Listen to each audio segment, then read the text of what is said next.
mga kababayan po nating seniors, kung kayo ay 60 po o 65 pataas, makinig kayo ng mabuti dahil ang mga susunod na minutong ito ay maaaring magbago ng inyong buhay para sa 2026. Maraming nangyayari ngayong January na hindi alam ng karamihan sa ating mga matatanda. At kung hindi ninyo maririnig ito ngayon, baka mawala sa inyo ang libo-libong piso na dapat sa inyo na. May mga bagong pagbabago sa SSS Pensyon na nagsimula na noong Setyembre 2025. Pero maraming hindi pa rin nakakakuha ng tamang halaga. May mga senior citizen benefits na dumami na pero hindi pa naaabot ng marami at may mga bagong batas na pumirma na ang gobyerno na nagbibigay ng additional cash sa mga 85 siyam na apo at si years old. Pero ito ang totoo. Ang gobyerno ay hindi laging magsasabi sa inyo ng direkta. Kailangan ninyong malaman kung paano kumilos, saan pumunta, at ano ang eksaktong dapat ninyong gawin para makuha ang lahat ng benepisyo na para sa inyo. Kaya manatili kayong nakatutok dahil sa video na ito. Sasabihin ko sa inyo kung magkano talaga ang dapat ninyong natatanggap ngayong £2.26. Kailan ang eksaktong araw ng payout? Ano ang mga bagong discount na maaari ninyong gamitin? At ano ang mga pitfalls na dapat ninyong iwasan para hindi kayo maubusan ng pera o ma-reduce ang inyong pensyon? Magsimula tayo sa pinakamalaking balita para sa mga SSS pensioners. Noong Miyembre, nagsimula na ang 3 taong pension reform program ng SSS. At ito ang pinakamahalagang pagbabago sa loob ng 68 taong kasaysayan ng SSS. Pero narito ang nakakagulat, maraming seniors ang hindi pa rin nakakakuha ng tamang increase na dapat sa kanila. Hindi dahil walang pera ang SSS, kundi dahil may mga technical issues sa bank accounts, outdated information o hindi nila alam na automatic ang increase. Kaya pakinggan ninyo ito ng mabuti. Kung kayo ay retirement or disability pensioner ng SSS as of August 31st, 2025, dapat ay nakatanggap na kayo ng kin-porentong increase sa inyong monthly pension noong September 2025. Ibig sabihin kung ang dating pension ninyo ay PH $5,000, bawat buwan dapat ngayon ay PH 5,5 na ito. Kung pa 10,000 ang dati ninyong pension, dapat ay PH 1,000 na ikaw noon. Nandasa ina ito ngayong 2.26. Pero kung kayo ay death o survivor pensioner, ang increase ninyo ay 5% lamang. Halimbawa kung bongo ang inyong survivor pension dati, dapat ngayon ay 4 na rin ang inyong bank statement mula Setyembre 2025 hanggang ngayon. Kung hindi tumataas ang halaga, may problema sa inyong account at kailangan ninyong tumawag sa SSS o pumunta sa branch ninyo. Pero sandali lang dahil hindi dito natatapos ang kwento. Ang 3 taong pension reform ay nangangahulugang may dadating pang 2 increase. Sa September 2026, makakuha ulit kayo ng additional 10 porong increase kung retirement or disability pensioner kayo at additional 5% kung survivor pensioner kayo. Ibig sabihin, by the end of 2027, ang inyong pension ay tataas ng halos 33% kung retirement o disability kayo at 16 na por kung survivor pensioner kayo. Tingnan ninyo ang kretong halimbawa.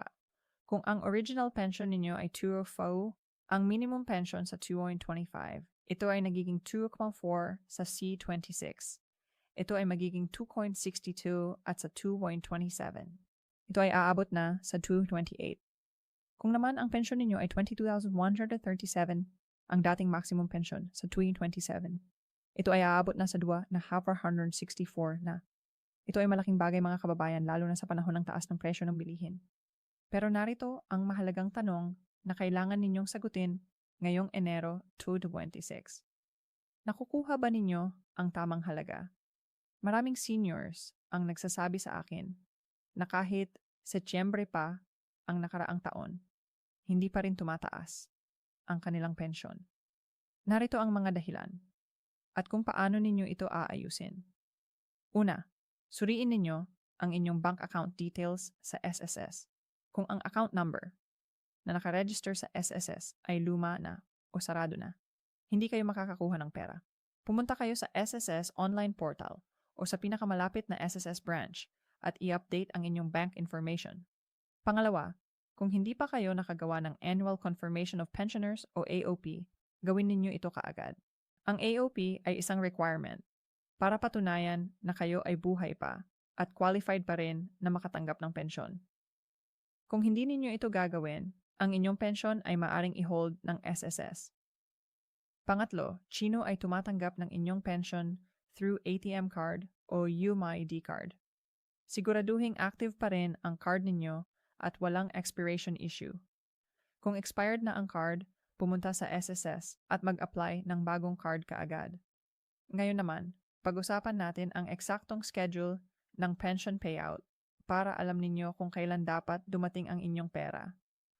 Para sa SSS pensioners, ang payout schedule ay nakadepende sa last digit ng inyong SS number. Kung ang SS number ninyo ay nagtatapos sa 1, 2, 3 o 4, ang inyong pension ay usually dumadating between the 1 to 15th of the month.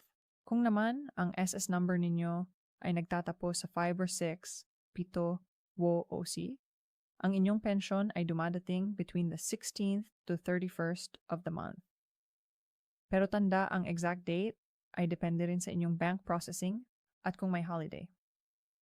Kaya ang best practice ay i-check ninyo ang inyong bank account online or through ATM bawat linggo para makita ninyo kung dumating na ba ang inyong pera. Huwag kayong maghintay hanggang katapusan ng buwan bago kayo mag-check. Dahil kung may problema, mas maaga ninyo ito mahaharap. Para naman sa GSIS pensioners, ang schedule ay mas. Ang GSIS pension ay usually credited on the 8th of every month. Kung ang 8th ay weekend or holiday, inuuna ng GSIS ang payout at may announcement sila kung kailan ang advance credit date. Kaya na kung kayo ay government retiree, tandaan ninyo ang ika-8 araw ng bawat buwan. Siguraduhin may laman na ang inyong bank account by that time para hindi kayo magpanik na walang dumating na pera. Ngayon, pag-usapan natin ang isang bagay na maraming seniors ang hindi alam. Ang portability law between SSS and GSIS. Mga kababayan, kung kayo ay nagtrabaho sa private sector at sa government sector sa iba't ibang panahon ng inyong buhay at kayo ay nag-contribute sa both SSS at GSIS, may karapatan kayong makatanggap ng pension from both systems. Pero may mahalagang rules na kailangan ninyong sundin. Una, ang periods of contribution ninyo sa SSS at GSIS ay dapat separate at walang overlap. Ibig sabihin, hindi pwedeng same period ang inyong pagtatrabaho sa private at government. Pangalawa, kung nag-refund kayo ng inyong SSS contributions, nang lumipat kayo sa government na wala na ang karapatan ninyong makatanggap ng SSS pension. Kaya ang payo ko sa inyo, huwag kayong mag-refund ng contributions ninyo. Pangatlo, para sa SSS, kailangan ninyo ng at least 120 buwan ng kontribusyon. At dapat kayo ay 6 taong gulang para sa optional retirement o 10 taong gulang para sa mandatory retirement. Para naman sa GSS, kailangan ninyo ng at least 15 taon ng government service at retirement age na ang taong gulang. Na ang taong, kung kayo ay qualified sa both, kailangan ninyong mag-file ng separate application sa both agencies. At narito ang mahalagang detalye. Magsimula kayong mag-file at least 1 year before your planned retirement date para walang delay sa inyong pension. Ngayon naman, pag-usapan natin ang mga additional benefits na maraming seniors ang hindi alam. Una, kung kayo ay aabot na sa 80, 85, si OT 5 taong gulang, may karapatan kayong makatanggap ng 10,000 cash gift mula sa gobyerno under the Expanded Centenarian Act na nilagdaan ni President Marcos noong Pebrero 24. Hindi ito pensyon. Ito ay one-time cash gift every age milestone. At kapag kayo ay umabot na sa 100 taong gulang, makakatanggap pa kayo ng PH1000. Pero narito ang catch. Kailangan ninyong mag-apply para dito. Hindi ito automatic. Kailangan ninyong pumunta sa inyong barangay o sa OSCAR office, ang Office of Senior Citizen Affairs, at mag-submit ng application kasama ang inyong birth certificate, senior citizen ID at valid ID.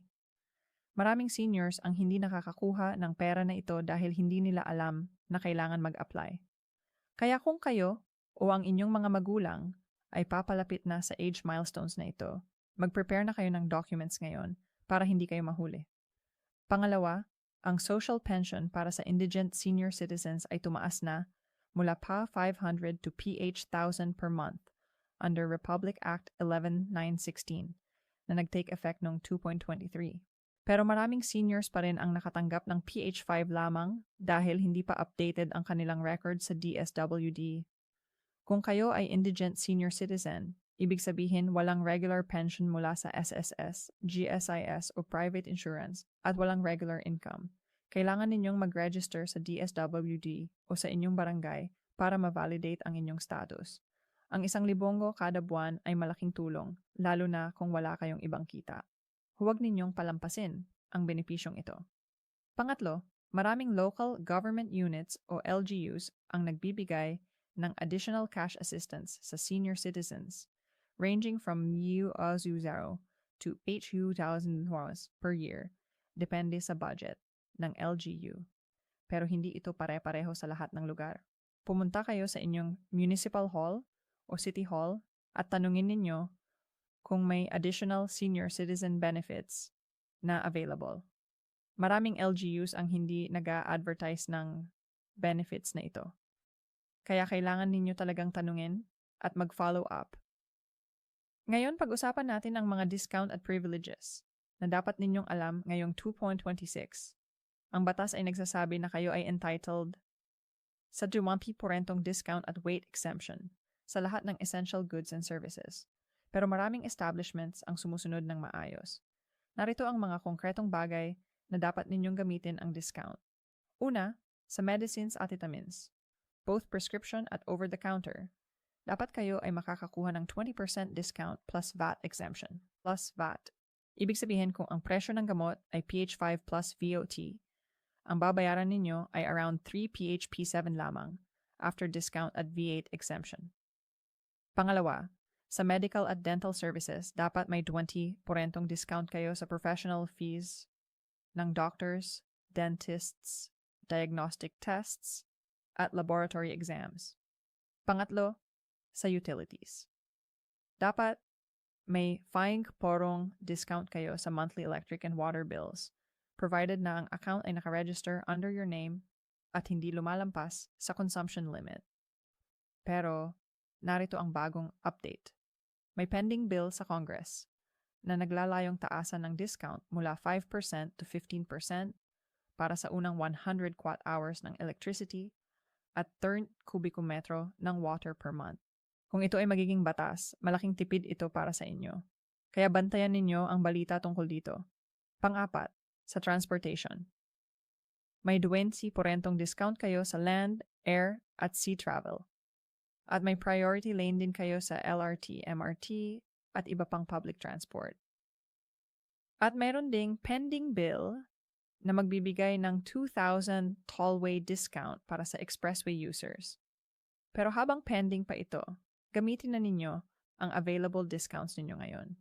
Panglima, sa groceries at basic necessities. Dapat may 5% discount kayo sa basic goods like rice, bread, fresh fruits, vegetables, fresh fish, meat at fresh milk. Pero tanda ayad applicable lang sa accredited establishments.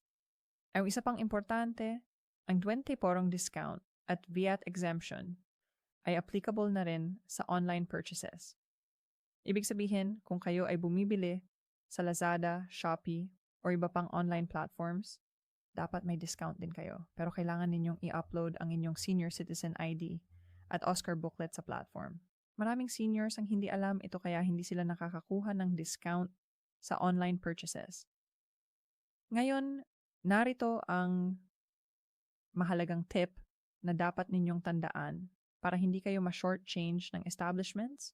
Palagi ninyong dalhin ang inyong valid at original senior citizen ID at kung may OSC purchase booklet pa kayo, dalhin din ninyo ito. Pero sa ilang lugar, hindi na kailangan ng booklet based sa bagong policy. Ang ID lang ay sapat na. Kung ang establishment ay tumangging magbigay ng discount, huwag kayong matakot na magreklamo. Mayroon kayong karapatan na humingi ng explanation. At kung hindi pa rin sila magbibigay ng discount, i-report ninyo sa OSCA or sa DTI. Maraming establishments ang umaasa na hindi kayo magreklamo kaya kinakain nila ang dapat ninyong discount. Huwag kayong magpaapi. Ngayon, Pag-usapan natin ang mga tax implications at iba pang financial matters na dapat ninyong malaman.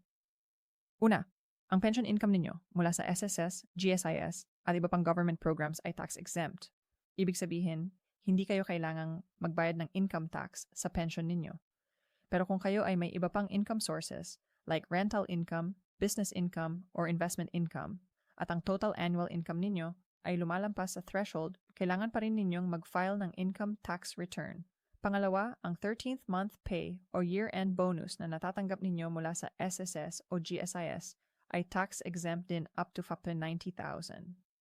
Pangatlo, kung kayo ay may savings account or time deposits, ang interest income ninyo ay subject to final withholding tax. Pero kung ang total interest income ninyo per year ay hindi lumalampas sa top 10,000, hindi kayo kailangang mag-file ng separate tax return para dito. Ang bangko mismo ang magwa-hold ng tax. Ngayon, pag-usapan natin ang mga pitfalls at common mistakes na dapat ninyong iwasan. Una, huwag kayong magpadala sa mga text messages, phone calls, o social media posts na nagsasabing may malaking payout o cash gift na paparating para sa senior citizens na kailangan lang ninyong magbigay ng personal information o magbayad ng processing fee. Ang SS, GSIS at lahat ng government agencies ay hindi hihing pera sa inyo para sa processing ng benefits. Lahat ng serbisyo nila ay libre. Kung may humihingi ng bayad, ito ay scam. Pangalawa, huwag kayong magbigay ng inyong ATM card, PIN o OTP code sa sinuman kahit na sinasabi nilang taga-SSS o taga-GSIS sila. Walang legitimate government employee na hihinging ATM card o PIN mula sa inyo.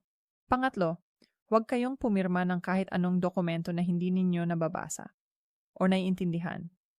Maraming cases ng elderly abuse kung saan ang mga seniors ay napipirmahan ng property transfer, loan documents, or iba pang legal papers na hindi nila naiintindihan. Kung may ipapapirma sa inyo, magpasama kayo ng trusted family member o lawyer para basahin ang dokumento. Ngayon, pag-usapan natin ang mga practical tips para sa SSS at GSIS office visits. Una, kung kailangan ninyong pumunta sa SS o GSIS branch, pumunta kayo ng maaga. Ideally 30 minuto bago magbukas para hindi kayo masyadong mag-antay. Pangalawa, mag-book kayo ng appointment online if possible. Ang SSS at GSIS ay may online appointment system na. Kung kayo ay mag-walk-in, mas matagal ang pila. Pangatlo, dalhin ninyo lahat ng required documents sa first visit pa lang para hindi kayo pa ulit-ulit na babalik. Para sa SSS pension claims, kailangan ninyo ng application form, valid IDs, birth certificate, SSS ID, proof of contributions at bank account details. Para sa GSIS, kailangan ninyo ng application form, service record, birth certificate, marriage certificate, kung applicable at bank account details. Pang-apat, kung kayo ay may tanong or concern, magtanong kayo sa information counter muna bago kayo pumila sa specific counter. Maraming seniors ang pumipila sa maling counter, kaya nasasayang ang oras. Panglima, kung ang staff ay hindi malinaw o hindi helpful, huwag kayong mag-atubiling humingi ng supervisor. Kayo ay may karapatan na makatanggap ng maayos na serbisyo. Ngayon, pag-usapan natin ang mga strategies para ma-maximize ang inyong retirement income. Una, kung kayo ay may optional pension plan mula sa SSCs o GSIS, i-review ninyo kung paano ninyo ito ma-maximize. Kung kayo ay nag-opt para sa lump sum payment, calculate ninyo kung mas makakabuti ba para sa inyo ang monthly pension over the long term. Maraming seniors ang pumipili ng lump sum dahil gusto nila ng malaking pera agad. Pero kung ikaw ay healthy at may mahaba pang buhay, ang monthly pension ay mas advantageous. Pangalawa, kung kayo ay may kakayahan, mag-invest kayo ng portion ng inyong pension safe investments like time deposits or government bonds. Huwag kayong mag-invest sa high-risk investments or sa mga investment schemes na nag-promise ng unrealistic returns. Pangatlo, mag-budget kayo ng maayos. Isulat ninyo ang lahat ng inyong monthly income at expenses para makita ninyo kung saan kayo nagsasayang ng pera. Maraming seniors ang nahihirapan dahil hindi nila alam kung saan napupunta ang pera nila. Pang-apat, gamitin ninyo ang lahat ng available discounts ninyo. Ang 20 porong diskwento sa mga gamot, pagkain, at utilities ay malaking tipid kung i-maximize ninyo ito every month. Panglima, kung kayo ay may karamdaman or disability, mag-apply kayo ng PWD-ID din kung qualified kayo. Pero tandaan, hindi kayo pwedeng gumamit ng both Senior Citizen ID at PWD-ID sa same transaction. Pipiliin ninyo kung alin ang mas beneficial para sa inyo. Ngayon, isa pang mahalagang bagay na dapat ninyong malaman ang PhilHealth benefits para sa seniors. Lahat ng senior citizens ay automatic members ng PhilHealth at may karapatan kayong makatanggap ng free hospitalization benefits, including coverage para sa surgeries, medical procedures, at extended hospital stays. Pero narito ang update ngayong 2.25. Ang PhilHealth ay nag-implement na ng zero balance billing policy para sa select government hospitals. Ibig sabihin, kapag kayo ay na-admit sa participating government hospital, hindi na kayo kailangang magbayad ng kahit ano out of pocket. Lahat ng covered expenses ay babayaran na directly ng PhilHealth. Pero tandaan, ito ay para sa government hospitals lamang at hindi lahat ng procedures ay covered. Kaya bago kayo mag-admit sa ospital, tanungin ninyo kung covered ng PhilHealth ang inyong procedure at kung participating hospital ba sila sa zero balance billing policy. At isa pa, ang coverage para sa kidney transplants ay tumaas na from a pat 600,000 to PHMA 1 million. Ito ay malaking tulong para sa mga seniors na may kidney problems. Ngayon, bago tayo mag-end, gusto kong bigyan kayo ng checklist ng mga dapat ninyong gawin ngayong Enero 2026. Una, suuriin ninyo ang inyong latest pension statement at i-check kung naka-reflect na ba ang Setyembre 225 increase. Kung hindi, pumunta sa SSS o GSIS kaagad. Pangalawa, i-update ninyo ang inyong contact information at bank account details sa SSS o GSIS para sigurado na makakakuha kayo ng notices at pera. Pangatlo, kung kayo ay papalapit na sa 80-85, si OT 5 years old, mag-prepare na kayo ng documents para sa cash gift application. Pang-apat, mag-register kayo sa MSS or Exismo online portal para ma-monitor ninyo ang inyong account anytime. Panglima, kung kayo ay indigent senior at hindi pa kayo registered sa DSWD para sa PH1000 social pension, mag-register na kayo. Pang-anim, tanungin ninyo sa inyong LGU kung may additional senior citizen benefits silang ino-offer. Pampito, i-update ninyo ang inyong senior citizen ID kung expired na or kung may changes sa inyong information. Pangwalo, mag-attend ng senior citizen programs at seminars sa inyong barangay para updated kayo sa latest policies at benefits. Pangsiyam, kung kayo ay may health problems, mag-consult sa doktor at i-check kung covered ng PhilHealth ang inyong treatment. Pansampung, mag-organize kayo ng inyong financial documents at i-file ninyo ng maayos para hindi kayo mawalan o mahirapan maghanap.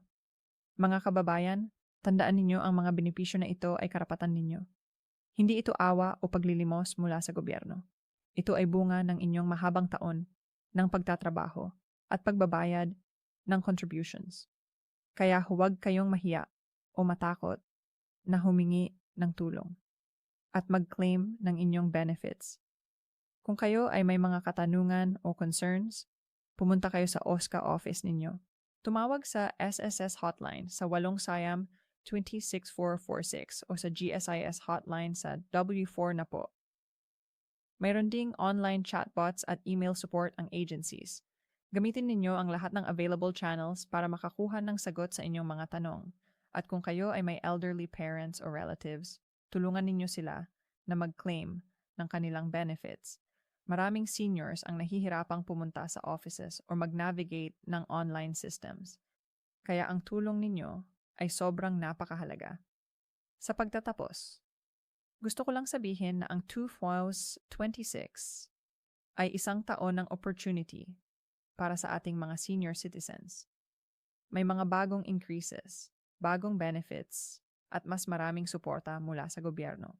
Pero ang susi ay kailangan ninyong maging proactive. Huwag kayong maghintay na dumating ang benefits sa inyo. Kayo mismo ang dapat kumilos, mag-apply, mag-follow up, at mag-claim. At huwag ninyong kalimutan na ibahagi ang information na ito sa inyong mga kaibigan at kapamilya.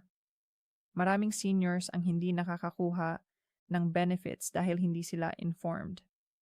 Kaya ang ating misyon ay mag-share ng information para lahat ng seniors ay makakakuha ng deserve nilang benefits. Salamat sa inyong pakikinig at sana nakatulong ang video na ito. Mag-ingat kayo palagi at pahalagahan ninyo ang inyong kalusugan at wellness. Hanggang sa muli at mabuhay ang ating mga senior citizens. M1